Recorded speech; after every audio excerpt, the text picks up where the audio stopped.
시간이라는 말에서 헬라어에는 두 가지 단어가 있죠. 크로노스와 카이로스가 있습니다. 물리적인 시간을 말합니다. 카이로스라는 것은 주관적이죠. 의미가 부여된 그런 시간을 카이로스라고 말합니다. 우리가 산다는 것은 이 크로노스의 시간을 카이로스로 만드는 것 아닌가 이런 생각을 해보게 됩니다. 특별히 카이로스라는 것이 영적인 관점에서 보자면 하나님의 때죠. 오늘 이렇게 주님이 찾아오시는 시간입니다. 요한복음 1장 14절에 보면 말씀이 육신이 되어 우리 가운데 거하시매 라는 말씀이 있는데요. 로고스이신 그 하나님이 말씀 자체가 예수 그리스도 내마로 우리 가운데 친히 육신이 되어 찾아오신 것처럼 이 시간 하나님의 말씀이 생명으로 여러분 심령 가운데 찾아오시는 그런 복된 은혜의 시간 다 되시기를 주님의 이름으로 축복합니다. 자, 오늘도 계속해서 애굽의 재앙이 주는 교훈에 대해서 우리가 함께 같이 은혜를 나누고자 합니다. 우리가 지금 다루고 있는 이 애굽의 10가지 재앙은 하나님께서 애굽의 신들을 심판하시는 그 과정을 우리에게 소개하고 있습니다. 한번 복습을 해볼까요? 첫 번째 재앙이 바로 나일강의 재앙이었습니다.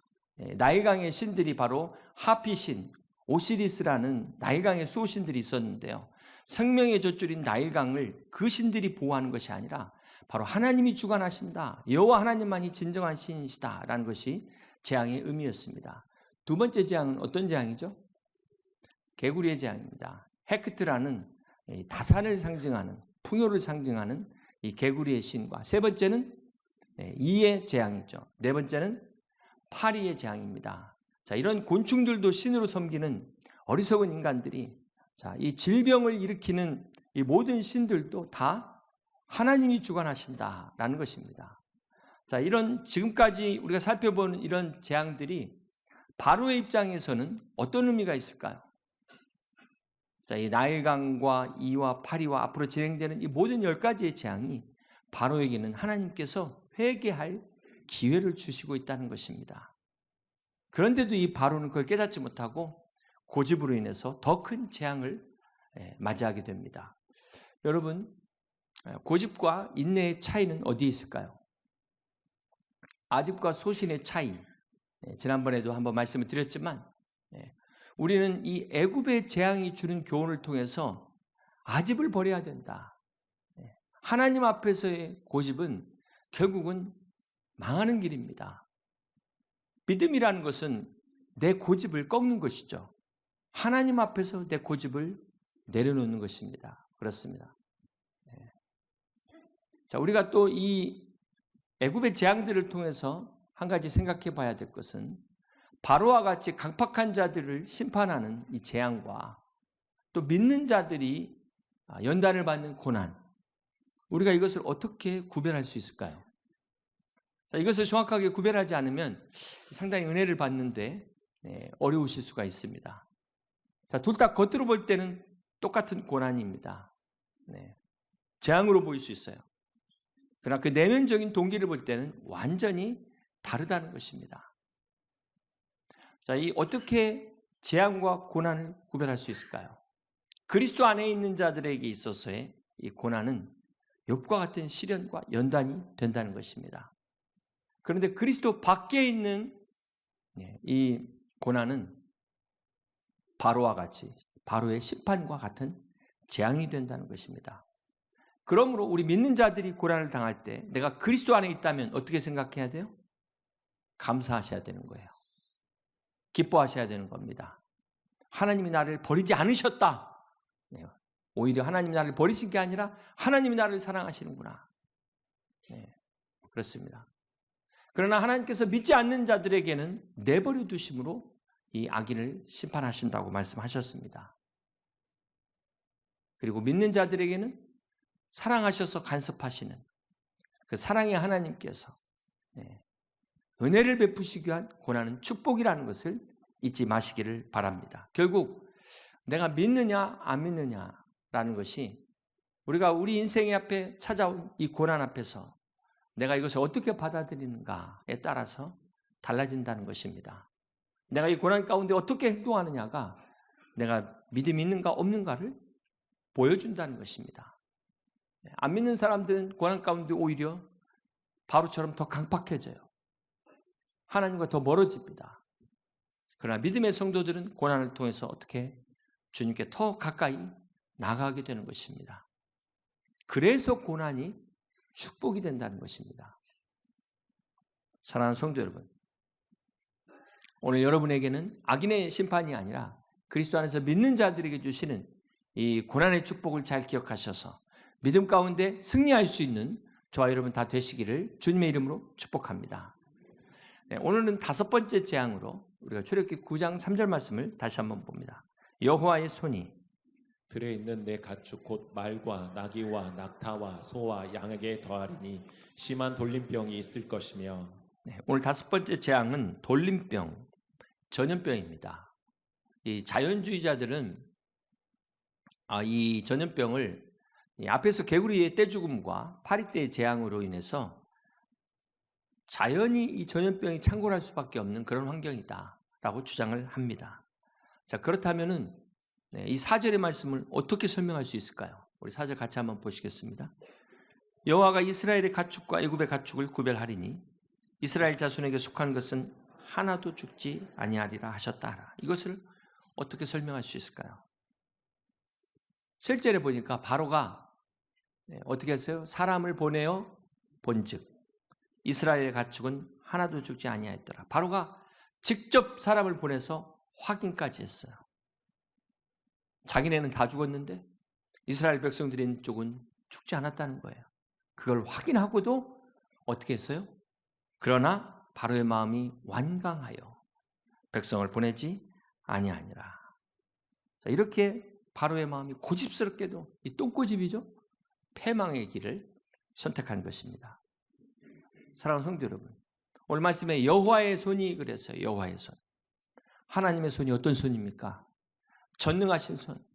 그 능력의 손이 오늘 우리에게 복을 더하실 수도 있고 악인에게는 화를 더하실 수도 있는 그런 하나님의 손이라는 사실을 잊지 마시기를 바랍니다. 오늘 저와 여러분에게는 이 하나님의 손이 의로운 오른손이 되어서 능력의 손이 되어서 우리를 구원하고 우리를 축복하시는 그런 하나님의 강한 손이 되시기를 주님의 이름으로 간절히 축원합니다. 오늘 5번째 재앙이 주는 그 교훈은요. 먼저 이 당시 애굽 사람들은 각종 짐승들을 금이나 은이나 동의 주물로 형상화를 시켰습니다. 그래서 우상으로 숭배했죠. 한번 사진을 보시면 고대 애굽에서는 저렇게 소를 가지고 하토르라는 암소가 파라오의 어머니로 여길 정도로의 그러한 신이로 소를 섬기는데요. 또 무네비스라는 황소의 신이 있습니다. 다산을 상징하죠. 그런가 하면 또 아피스라는 소로 된 신이 한두 개가 아니에요. 다산을 상징하고 있는 이 소를 숭배하고 있는데 이 당시 애굽뿐만 아니라 고대 근동 대부분의 지역에서 이 소를 우상으로 숭배한 것입니다. 자, 이 영향력이 얼마나 컸냐면 이스라엘 백성들이 모세가 십계명을 받기 위해 시내산에 올라갔을 때 아론과 그 남은 백성들이 뭐 하고 있었습니까? 금송아지 형상을 만들 정도로 이게 아주 심각한 상황이었다는 것입니다. 자, 그런데 지금까지 앞서 재앙을 보면은 개구리, 파리 이런 것들은 괴롭히는 수준이잖아요. 그런데 지금 5번째 재앙부터는 목숨을 위협받는 전염병으로 수준이 한 단계 올라갑니다. 바로가 강팍한 만큼 재앙의 강도도 더 세지고 있다는 거예요. 자, 여기서 우리가 또 생각해 봐야 될 게, 아니 바로야 그렇다 치고 이 동물들은 무슨 죄가 있어서 이렇게 다 죽어나가야 할까요? 이 동물들이 무슨 죄가 있어요? 왜 하나님께서 이 동물들을 다 심판하셨을까? 이 당시에 재산이, 여러분 우리는 재산 목록 1호가 여러분 무엇입니까? 대부분의 사람들이 재산하면 금고에 넣어뒀든지 아니면 부동산, 아파트 이렇게 될 텐데, 자, 이 당시 사람들의 재산 목록 1호는 가축입니다. 내가 얼마나 소를 많이 갖고 있느냐, 내가 얼마나 말과 양을 많이 갖고 있느냐가 그 부를 상징하는 거예요. 그런데 전염병으로 이 가축이 다 죽었다, 쫄딱 망했다는 거예요. 완전히 경제적인 타격을 받은 것입니다. 자, 이렇게 부와 행복을 가져다 주는 이 신들이, 자기들이 그렇게 신으로 모셨던 것들이 차례차례 무너져 가는 거예요. 자, 이걸 볼 때 그들의 심정이 어땠을까요? 출애굽기 9장 14절을 함께 봅니다. 내가 이번에는 모든 재앙을 너와 내 신하와 내 백성에게 내려 온천에 나와 같은 자가 없음을 내가 알게 하리라. 그렇습니다. 하나님만이 진정한 신이심을 알게 하기 위해서 하나님께서 이러한 재앙을 허락하신 것입니다. 애굽의 10가지의 재앙은 온 천하에 하나님만이 진정한 신이시다. 그래서 이 당시 존재하고 있는 이집트의 모든 신들을 하나씩 무너뜨려 나가는 그런 과정이에요. 우리 하나님만이 진정한 하나님이시라는 것을 보여주고 있는 사건인 것입니다. 자, 이렇게 계속해서 하나님께서 내리시는 재앙 6번째는 어떤 재앙일까요? 우리 8절과 9절을 같이 보십니다. 여호와께서 모세와 아론에게 이르시되 너희는 화덕에 재 두 움큼을 가지고 모세가 바로의 목전에서 하늘을 향하여 날리라. 그 재가 애굽 온 땅에 티끌이 되어 애굽 온 땅의 사람과 짐승에게 붙어서 악성 종기가 생기리라. 6번째 재앙은 악성 종기의 재앙이었습니다. 하나님이 모세로 하여금 화덕의 재를 바로 앞에서 날려라 그랬더니 이것이 애굽 온 사람들과 짐승에게 가서 악성 종기를 일으킨 것입니다. 오죽하면 애굽의 이 요술사들조차 이 종기 때문에 모세 앞에 서지 못할 정도로 완전히 KO패를 당한 거예요. 자, 이것은 더 이상 그들이 믿는 애굽의 신은 신이 아니다. 자신들을 지켜주지 못한다라는 것을 보여주는 사건입니다. 자, 그런데 5번째 재앙과 6번째 재앙의 차이가 있죠. 5번째 악질 재앙과 6번째 독종 재앙의 차이가 뭐냐면 지금까지는 다 하나님이 예고를 하셨어요. 내일 이맘때 막 이렇게 말씀을 하셨는데 이 6번째 재앙은 예고도 없이 떨어졌다는 겁니다. 파로가 얼마나 완악했으면, 얼마나 강팍했으면 이 예고도 없는 재앙이 오는 거예요. 지금 예고를 해도 감당을 못하는데 예고 없이 왔다는 게 얼마나 황당하겠습니까? 더군다나 이 독종 재앙은 아주 무서운 피부병이에요. 사람이 죽을 수 있는 종기의 일종인 것입니다. 다음 사진을 보시면 고대 애굽 사람들이 이 질병을 치료하는 신으로 세크메트라는 신을 섬겼고요. 이시스라는 이 의술의 신을 섬겼습니다. 이 당시 병이 생기면 전부 이 신들에게 가서 기도하는 거예요. 그럼에도 불구하고 하나님이 내리신 이 강력한 재앙 앞에서 자신들이 지금까지 믿어왔던 그 신들, 저기다가 얼마나 많이 갖다 바쳤겠습니까? 그런데 이것들은 아무것도 할 수 없다는 것을 깨닫게 되었다는 것입니다. 그런데도 바로의 마음은 여전히 완악했다는 거예요. 그래서 이스라엘 백성들을 보내지 않습니다. 사랑하는 성도 여러분, 이렇게 강팍한 게 참 심각한 거예요. 강팍한 사람들의 특징이 무엇입니까? 남의 고통에는 관심이 없어요. 남이 사 죽든 말든 상관하지 않는다는 것입니다. 오늘 이 바로의 강팍함을 우리가 남일로 생각하시면 안 되고, 죄인된 인간 안에 이러한 강팍함의 연약함이 있다는 것, 우리가 우리 자신의 모습을 발견해야 되는 것입니다. 자, 그래서 바로에게 내리신 7번째 재앙은 어떤 재앙입니까? 계속해서 17절, 18절을 함께 봅니다. 내가 여전히 내 백성 앞에 교만하여 그들을 보내지 아니하느냐. 내일 이맘때면 내가 무서운 무방을 내리니 애굽 나라가 세워진 그날로부터 지금까지 그와 같은 일이 없었더라. 자, 여기 내가 여전히 내 백성 앞에 교만하여, 바로의 강팍함을 교만함 때문이라고 또 이야기를 하고 있습니다. 그래서 7번째 재앙인 우박의 재앙이 오게 됩니다. 이 우박의 재앙은 어떤 의미를 갖고 있을까요? 당시 애굽 사람들이 섬겼던 하늘의 신 누투에 대한 심판입니다. 사진을 보시면 저 누투가 하늘을 관장하는 신으로 섬겼는데요. 자세히 보시면 저 몸에 별들이 그려져 있어요. 별들.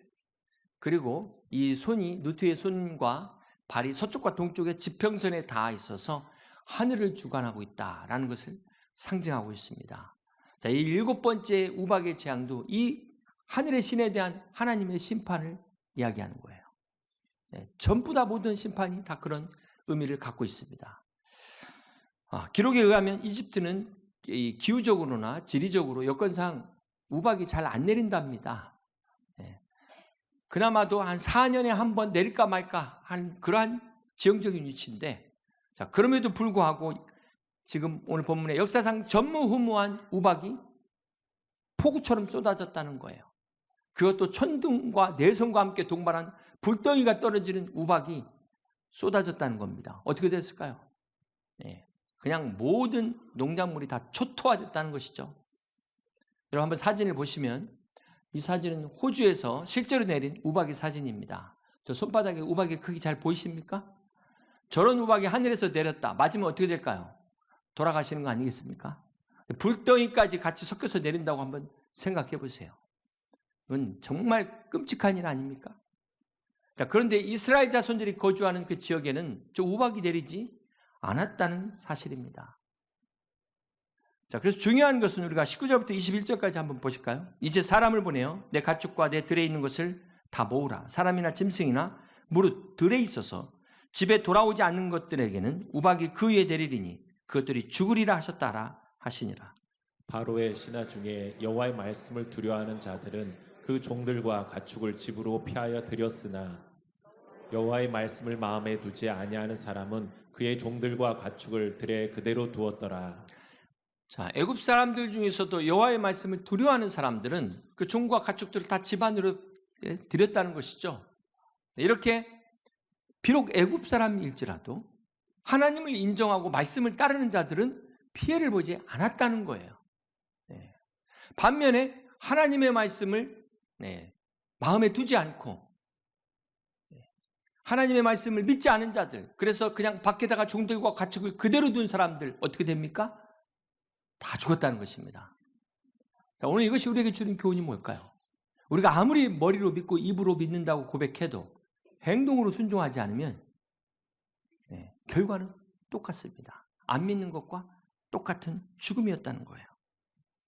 그렇습니다. 사랑하는 성도 여러분, 믿음은 순종인 것입니다.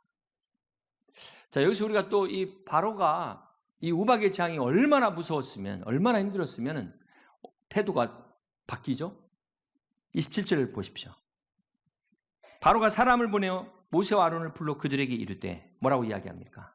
이번은 내가 범죄하였노라. 여호와는 의로우시고 나와 나의 백성은 악하도다. 자, 여기 보면 바로가 내가 범죄하였노라 라고 처음으로 자기가 죄를 졌다고 고백하고 있어요. 얼마나 힘들었으면 드디어 내가 죄를 졌다. 근데 이것도 답이 돼서는 안 돼요.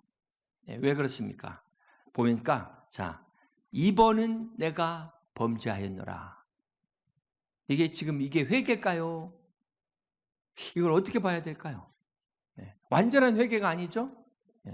진짜 회개를 한다고 하면은 어디서부터 회개해야 돼요? 내가 하나님의 백성을 죽이려고 날강에다 다 버리라고 던지라고 했던 것부터 회개해야 돼요. 그런데 이번만 잘못했다는 거예요. 이번만. 이 부분적인 회개를 어떻게 우리가 진정한 회개로 볼 수 있겠습니까? 진정한 회개가 되려면 근본적인 회개가 되어야 돼요. 자, 그런가 하면 바로의 고백이 거짓인 이유가 30절에 모세의 말을 통해서 우리가 볼 수 있죠. 그러나 왕과 왕의 신하들이 여호와 하나님을 아직도 두려워하지 아니할 줄을 내가 아나이다. 모세가 알 정도로 바로의 고백이 말뿐이라는 것을 알 수 있다는 거예요. 자, 여기서 참된 회개라는 것은 말만 잘못했다고 하는 것이 아니라 마음에서부터 변화가 일어나야 돼요. 행동이 바뀌어야 되는 것입니다. 그런데 바로는 말로만 잘못했습니다. 내가 범죄를 했습니다. 그러고 진짜 회개하는 데까지 나가지 않아요. 행동은 그대로 어제나 똑같이 그러고 있다는 것입니다. 왜 그랬을까요? 바로는 진짜 회개하기보다는 이 지금 당하고 있는 이 우박의 재앙이 너무 무서운 거예요. 일단 피하고 보자. 근데 그 결과는 어떻게 됐습니까? 갈수록 재앙의 강도가 더 세집니다. 이걸 통해서 근본적으로 회개를 해야 되는데 이 재앙만 피하고 보자. 그러다 보니까 더 힘들어지는 거예요. 더 어려워지는 겁니다. 한 번으로 끝날 거 두 번으로 10번까지. 이게 바로 어리석은 바로의 모습입니다. 사랑하는 성도 여러분, 오늘 우리 안에 이런 어리석은 모습은 있지 않습니까? 오늘 본문의 이 바로와 그 신하들이 왜 이렇게 재앙을 당하면서 하나님을 두려워하지 않을까요? 왜 아직도 여전히 강팍할까요? 교만할까요? 31절과 32절에 그 이유가 나와 있습니다. 그때 보리는 이삭이 나왔고 삼은 꽃이 피었으므로 삼과 보리가 상하였으나 그러나 밀과 쌀보리는 자라지 아니한 고로 상하지 아니하였더라. 그러나 밀과 보리는 자라지 아니한 고로 상하지 아니하였더라. 우박의 재앙으로 지금 보리와 삼, 양식은 싹 망했는데 아직 밀과 쌀보리가 남았다는 거예요. 바로에게는 아직 믿을 만한 구석이 남아있다는 겁니다. 아직 내 건강이 남아있어요. 아직 내 은행에 잔고가 있어요. 내가 아직 망한 게 아니라는 거예요. 자, 이게 다 만약에 없어졌다면 하나님 앞에 납작 엎드리고 두 손 들고 천부의 의지 없어서 손 들고 옵니다 할 텐데 아직 밀과 쌀과 보리가 싹을 틔우지 아니한 고로 더 버틸 수 있구나라고 생각을 했다는 것입니다. 이게 어리석은 인간의 모습이에요. 이런 죄의 속성을 가지고 하나님 앞에 버티면 어떻게 됩니까? 결말은 뻔하지 않겠습니까? 숨을 구멍을 찾아 도망가는 이 어리석은 모습. 혹시 이것이 나의 모습은 아닌지 오늘 우리 자신을 돌아볼 수 있길 바랍니다. 그래서 34절에 바로가 비와 우박과 우레소리가 그친 것을 보고 어떻게 합니까? 다시 범죄하여. 하나님이 고쳐주셨습니다. 하나님이 축복해 주셨으면 이것이 행복, 이것이 행복이라고 그리스도 예수 안에서 하나님 주신 은혜를 누려야 될 텐데 다시 범죄하여 마음을 완악하게 하니 그와 그 신하가 꼭 같더라. 이것도 문제예요. 또 하나님의 은혜를 받고 다시 범죄의 자리로 돌아간 것도 문제인데 그와 그 신하가 똑같다. 이게 문제예요. 사랑하는 성도 여러분, 이 죄의 전염성이 얼마나 무섭습니까? 죄의 전염성. 절대 우리를 가만히 놔두지 않아요. 아담 한 사람의 죄가 온 인류를 죄악 가운데 빠뜨렸습니다. 오늘 그 죄는 우리 주변에 있는 사람들을 다 하나님을 떠나게 만든다는 거예요. 바로와 그 주변에 있는 사람이 하나님을 두려워하는 사람이 한 사람도 없었어요. 이게 문제예요. 이게. 사랑하는 성도 여러분, 오늘 내 주변을 보면 나를 알 수 있습니다. 내 모습을 객관적으로 보고 싶다면 내 주변에 내가 자주 만나는 사람 한 10명의 평균이 나예요. 그 10명이 대부분 믿지 않는 사람이다. 그것도 좀 문제가 있을 수 있어요. 여러분, 우리 신앙도 마찬가지입니다. 내가 교제하고 있는 사람의 그 믿음의 평균이 내 모습이라는 거예요. 사랑하는 성도 여러분, 오늘 여러분 누구와 교제하고 계십니까? 그리스도 예수 안에서 주님과 교제하는 여러분 되시길 주님의 이름으로 축복합니다. 할 수만 있다면 믿음의 사람과 기도의 사람과 하나님의 사람과 교제할 수 있는 여러분 다 되시길 주님의 이름으로 축복합니다. 마지막으로 이 바로의 재앙이 주는 교훈이 뭘까요? 우리 한번 따라서 같이 한번 따라서 해주시기 바랍니다. 듣고 행하면 살지만 듣고도 무시하면 공사다망. 듣고도 무시하면 공사다망. 여기서 공사다망이란 공적으로 사적으로 다 망하는 것을 말하는 것입니다. 여러분 오늘 바로를 보세요. 다 망했다고 해서 하나님께 돌아옵니까? 절대로 그렇지 않습니다. 망할수록 더 악해지는 사람이 있어요. 더 완악해지는 사람이 있어요. 그래서 우리가 어떻게 해야 됩니까? 우리의 마음의 밭을 갈아엎으셔야 되는 거예요. 사람은 절대 100번 망한다고 해서 변하지 않습니다. 오늘 그리스도 예수 안에서 성령의 은혜로 우리의 심령의 밭을 기경하셔야 돼요. 그래서 옥토와 같은 심령에 말씀의 씨앗을 심길 때 30배, 60배, 100배의 결실을 맺게 되는 것입니다. 자, 오늘 말씀의 결론은 그러기 위해서 우리가 어떻게 해야 될까요? 33절에 모세가 바로를 떠나 성에서 나가 여호와를 향하여 손을 펴매 우박소리와 우레소리와 우박이 그치고 비가 땅에 내리지 아니하니라. 모세가 바로를 떠나 나와 애굽을 향해 손을 폈다는 게 아니에요. 하나님을 향해 손을 펴자 재앙이 그쳤다는 것입니다. 그렇습니다.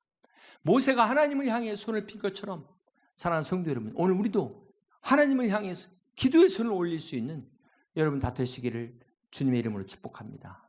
모세의 그 능력의 원천이 어디에 있었어요? 우리 하나님께 있었어요. 하나님을 향하여 두 손을 들 때 바로 그것이 우리의 능력의 원천임을 잊지 마시고 오늘도 우리가 그렇게 기도하며 나갈 때 하나님이 주시는 새 힘으로 승리할 수 있는 저와 여러분 다 되시기를 주님의 이름으로 간절히 축복합니다. 모세와 같은 온유한 심령이 되어셔서 하나님을 향하여 손들고 기도할 때 여호와의 손, 그 전능하신 하나님의 그 능력의 손이 오늘 여러분과 여러분의 가정과 기업을 붙잡아 주시고 보호하시고 축복하시는 그 은혜가 또 새로운 한 주간도 충만하시기를 주님의 이름으로 간절히 축원합니다.